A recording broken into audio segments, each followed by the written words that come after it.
Assalamualaikum warahmatullahi wabarakatuh. Apa kabar anak-anak? Semoga keadaannya sehat walafiat ya. Amin ya robbal alamin. Ya sekarang materi yang akan dibahas tentang ya pelajaran ke-8 ya anak-anakku yang soleh dan soleha. Tema mari berperilaku terpuji.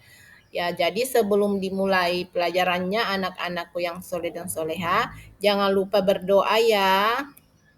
Ya, ayo anak-anakku yang soleh dan soleha, mari kita bersama-sama membaca doa sebelum belajar. A'udzu billahi minasyaitonir rajim. Bismillahirrahmanirrahim.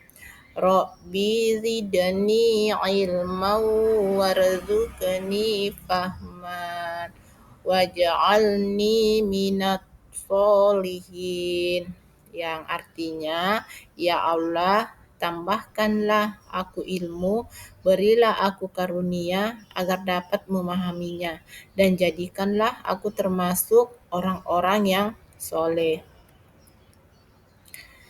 Baik, saya akan menjelaskan berperilaku terpuji. Ya contohnya anak-anakku yang soleh dan soleha, ada seorang anak perempuan yang mengendarai sepeda karena ia berangkat ke sekolah. Namun di saat perjalanan menuju ke halaman sekolah, tiba-tiba seorang anak perempuan terjatuh dari sepedanya dan teman-temannya menertawakan atau diabaikan anak perempuan tersebut. Menurut anak-anak, dari cerita yang saya jelaskan, apakah itu berperilaku terpuji? Ya tentu tidak ya anak-anakku yang soleh dan soleha, karena berperilaku yang seperti itu tidak terpuji ya, apalagi ada temannya yang menertawakan ya atau mengabaikannya. Ya kasihan ya mereka. Ya kita tidak boleh seperti itu ya anak-anakku yang soleh dan soleha. Jadi sebaiknya kita harus saling tolong menolong ya, dan jangan malu menolong temannya ya. Ya anak-anak, ya kemudian tolong menolong jangan mengharapkan dengan adanya imbalan, melainkan kita ikhlas karena menolongnya. Ya, jadi anak-anakku yang soleh dan soleha, setelah saya jelaskan dari contoh berperilaku terpuji, selanjutnya ada beberapa dari materi, yaitu tentang gemar membaca, pantang menyerah, rendah hati, dan hemat. Ya, ya jadi gemar membaca, pantang menyerah, rendah hati, dan hemat.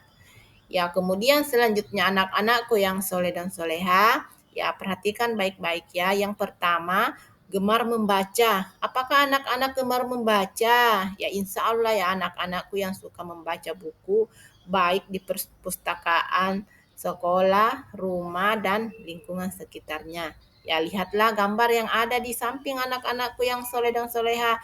Ada dua anak perempuan yang membaca buku di ruang perpustakaan. Ya, jadi mereka hobi membaca buku di saat jam istirahat tiba. Jadi anak-anakku yang soleh dan soleha, ya apa kira-kira manfaat? Ada berapa manfaat apabila kita gemar membaca? Hayo. Ya, yang pertama anak-anakku yang soleh dan soleha, yang pertama yaitu kemampuan berpikir, yang kedua kemampuan berbahasa, dan ketiga kreativitas. Ya, selanjutnya yang keempat ya dapat mengelola stres. Ya, kemudian selanjutnya pantang menyerah. Ya, pantang menyerah itu anak-anakku yang soleh dan soleha bukan hanya malas belajar saja anak-anak ya. Ternyata melawan rasa malas yang mau berangkat sekolah itu juga termasuk pantang menyerah ya. Ya, sekarang coba lihat gambar yang ada di sebelah kiri. Ada seorang anak laki-laki yang bersepeda menuju ke sekolah. Ya, dan di tulisannya itu anak-anakku yang soleh dan soleha, ada yang mengatakan bahwa walau cobaan senantiasa menerpa, namun tidak akan ada kata menyerah untuk menggapai cita-cita. Wah, hebat ya anak-anakku yang soleh dan soleha. Ya, jadi ya, Ada 4 kata kunci sukses untuk pantang menyerah. Ya, apa saja itu anak-anakku yang soleh dan soleha?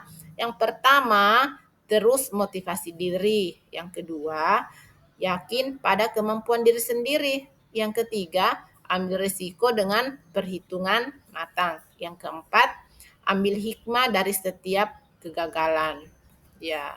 Kemudian selanjutnya anak-anakku yang soleh dan soleha. Yang ketiga adalah rendah hati.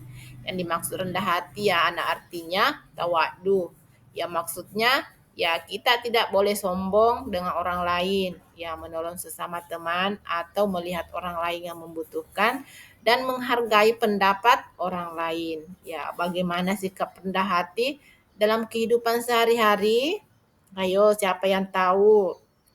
Ya, yang pertama, ya, tidak mengatakan kelebihan diri di hadapan orang lain. Yang kedua, ya, kita merendahkan saat dipuji. Apabila ada orang yang memuji kita, ya kita harus selalu merendah. Yang ketiga, anak-anakku yang soleh dan soleha menerima saran dan kritik dari teman. Ya, kemudian menghormati orang lain. Ya, kemudian selanjutnya sabar saat dihina. Ya, kemudian selanjutnya anak-anakku yang soleh dan soleha yang keempat ya kita harus hemat. Ya, gambar di sebelah kiri ada anak-anak sekolah membawa kertas poster tersebut. Ya, melihat kertas berwarna kuning dan biru bahwa siapapun yang menggunakan air dan listrik maka orang tersebut berhematlah dimanapun berada. Ya, apa saja manfaat hemat air dan listrik? Ya, jadi yang pertama menghemat pengeluaran. Ya, yang kemudian yang kedua menghindari resiko arus pendek listrik. Ya, kemudian dan gunakanlah air dan listrik secukupnya. Ya, semoga yang membaca bermanfaat ya. Cukup sekian. Wassalamualaikum warahmatullahi wabarakatuh.